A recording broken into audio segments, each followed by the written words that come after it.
ఇది కేవలం సమాచారంగా మాత్రమే భావించండి. వైద్య నిపుణులను సంప్రదించండి. గుండె జబ్బులకు సంబంధించి సార్ కార్డియోథొరాసిక్ సర్జరీ అంటే ఈ పరిధిలో వచ్చే సర్జరీస్ అన్నీ ఏమిటి సార్? మనకి bypass, valve replacement, open heart, రకరకాల హార్ట్ ట్రాన్స్ప్లాంట్ ఏవేవో వింటూ ఉంటాం. ఒకదానికి తేడా తెలియదు సార్. మనకి గుండె జబ్బులు పుట్టుకతో రావచ్చు, లేదా మనం పెరిగి పెద్దవాళ్ళు అయ్యేటప్పుడు ఎక్వైర్డ్ హార్ట్ డిసీజ్ అంటారు, అవే వస్తాయి. పుట్టుకతో వచ్చే జబ్బులు ఎక్కువగా మన చిన్నతనంలోనే వాటికి తగిన శస్త్రచికిత్స కానీ లేకపోతే మెడికల్ మేనేజ్మెంట్ జరుగుతూ ఉంటుంది. తర్వాత దశలో మనకి రెండో డికేడ్, థర్డ్ డికేడ్లోకి వచ్చేటప్పటికి కీళ్ళ నొప్పులతో జ్వరం వచ్చి రొమాటిక్ ఫీవర్ వస్తుంది. అప్పుడు ఆ రొమాటిక్ ఫీవర్లో హార్ట్ ఇన్వాల్వ్మెంట్ అవుతుంది. జాయింట్స్తో పాటు హార్ట్ కూడా ఇన్వాల్వ్ అవుతుంది. ఎందుకంటే ఈ జాయింట్లో ఉన్న కణజాలం, ఈ హార్ట్ కవాటాల్లో ఉన్న కణజాలం ఒకదాన్నొకటి పోలి ఉంటాయి. అందువల్ల ఇమ్యూనలాజికల్గా రియాక్షన్ వచ్చినప్పుడు గుండెలో కవాటాలు కూడా దెబ్బతింటాయి. అప్పుడు వాల్వులార్ హార్ట్ డిసీజ్ అంటారు, రొమాటిక్ హార్ట్ డిసీజ్. దాంట్లో వాళ్ళు సన్నబట్టం కానీ నేరో అవటం స్టెనోసిస్ అంటారు, లేదా లీక్ అవుతూ ఉంటుంది, రిగర్జిటేషన్ అంటారు.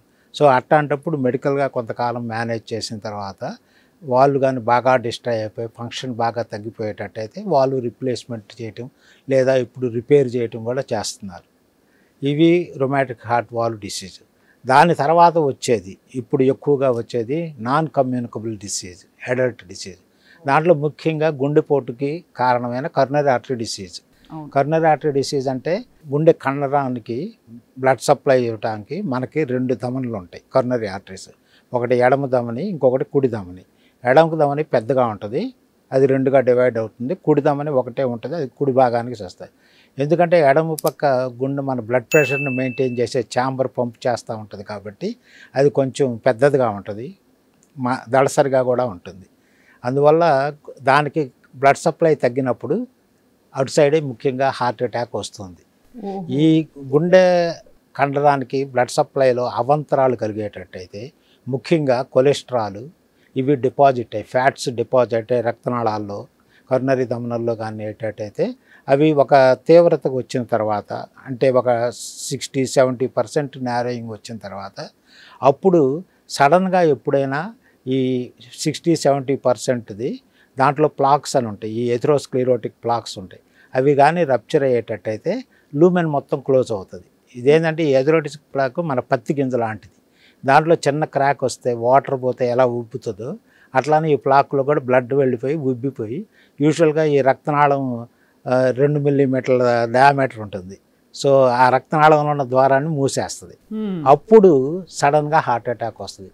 ఎప్పుడైనా బ్లడ్ సప్లై హార్ట్ మజిల్కి సడన్గా కట్ ఆఫ్ అయిపోతే వాళ్ళకి acute myocardial infarction, heart attack అంటారు.